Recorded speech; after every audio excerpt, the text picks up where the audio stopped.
Looking for 7.1 support and Wi-Fi on your next Blu-ray player? Mr. Heron's got a new Panasonic player that might be looking for a spot on your short list. Yeah, let me introduce you to the Panasonic DMP-BD85P in the beautiful gloss black color. The heavy gloss black color. I'm telling you, what player isn't really? $250 online retail price or direct from the Samsung website. The main features of this player, it supports analog output. So if you have an older AVR that has analog inputs, but you still want full fidelity sound with all the latest lossless formats, 5.1 and 7.1 support are built right into the back of the player, so you can just hook up all those cables and go crazy. It also has, as do most Panasonic products, an SD card slot, so you can easily view your pictures and music on that as well. Nice. Now, this is not a 3D compatible version of a product. They have two other models that are steps up if you need 3D output. And it does include, in the box, I have to admit, a pretty nice feature, a USB ABGN Wi-Fi adapter, which is great. I looked up the price separately for just the adapter. They went about $80 to $100 for that online. Wow. So it's nice that it actually comes in the box for the $250 price tag. Online features. This supports VieraCast. That's Panasonic's word for their internet-enabled features that include Picasa, Netflix, Amazon, stuff you see up behind me on the screen.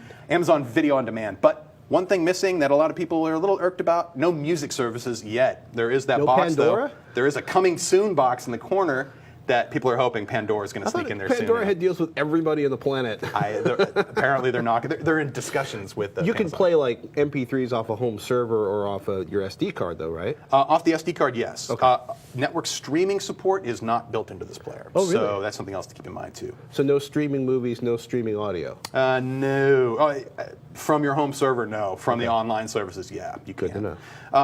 We were talking about 24p output, I think a couple weeks ago. This supports 24p output with DVDs. So you can actually go in while the DVD is playing, go into its video setup menu and say, you know what, you're doing an up conversion to 1080p for, say, this particular TV. Quit it. But no, say you want that up conversion, but say you wanted to say the movie on a DVD disc was recorded, originally captured at 24 frames per second. So why not output it from the DVD player at 24 frames per second, which a lot of players don't do. I don't understand that. Panasonic does, but they continue to hide this feature in a menu that's very inaccessible, and it resets itself every time you eject the disc. So I'm putting that almost in the useless category, but it's there, and I do like it. Last week we were also talking about, last week's show we were talking about color quality and differences in different Blu-ray players when you talk about output quality. Excellent color decoding. I ran every benchmark I had through this player, and they came up spotless.